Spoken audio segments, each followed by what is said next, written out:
En Somalie, le meilleur qu'on a fait une intervention et on s'est retiré rapidement. Le désordre s'est installé. La division du Soudan a amené aujourd'hui à une guerre civile et des millions de morts, plus que les morts pendant les 50 années de guerre entre les Soudanais, entre eux, en 2 ans. La destruction de la Libye. Mon frère disait que c'était le travail inachevé. Non, le travail a été achevé.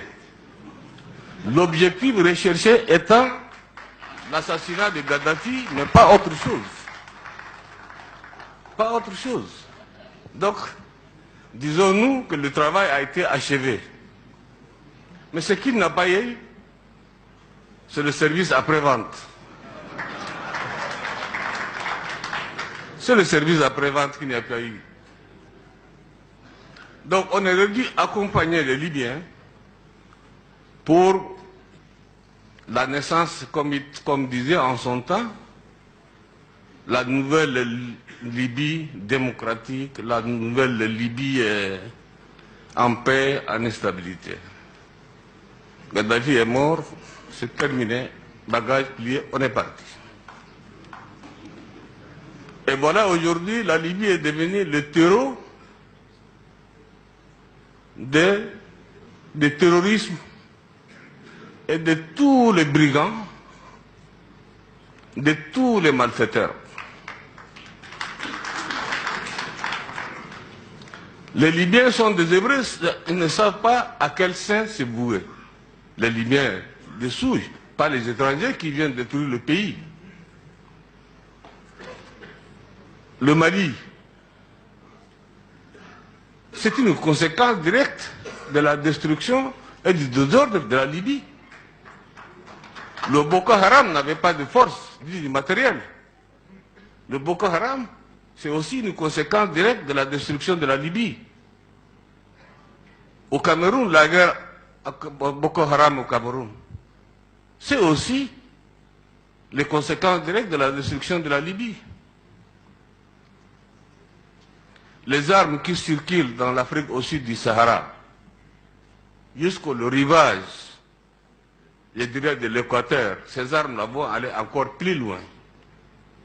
Vous savez très bien, et tout le monde sait, que la Libye fait partie des pays les plus armés en Afrique et je dirais même au monde, au temps de Gaddafi. Toutes ces armes aujourd'hui se trouvent dans la nature. Mon frère Ibrahim Boubacar Keïta, je ne dirais pas Ibeka encore, me disait tantôt que la solution est entre les mains des Africains.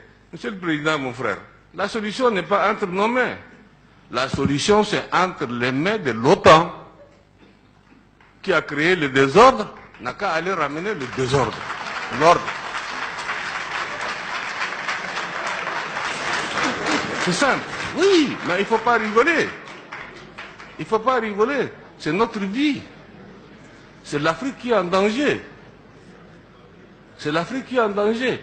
Les Nations Unies qui ont donné le quitus sont responsables aussi.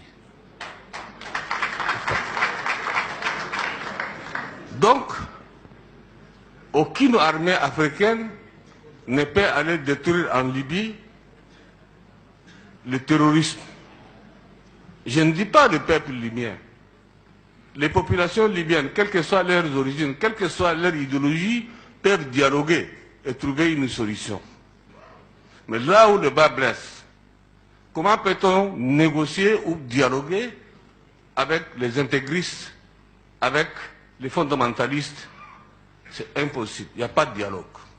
Et ce sont ceux-là aujourd'hui, ceux-là qui font le jeu en Libye. Donc, il n'y a que l'OTAN qui a les moyens nécessaires, comme ils l'ont fait pour faire partir Gaddafi, pour assassiner Gaddafi, à aller assassiner aussi les terroristes là-bas. La base, c'est là-bas. On tue un serpent par la tête, mais pas par la queue. N'est-ce pas? Donc, si on veut résoudre le problème du Sahel, si on veut résoudre les problèmes en Afrique ailleurs, au sud du Sahara, il faut s'occuper de la Libye. Il faut tuer n'est-ce pas, comment on appelle, le terroriste qui sont là-bas. Nous pourrons les accompagner, nous on va aller. Il n'y a pas de solution. Ça c'est un problème, je crois auquel vous ne pouvez pas chercher de midi à 14h de solution.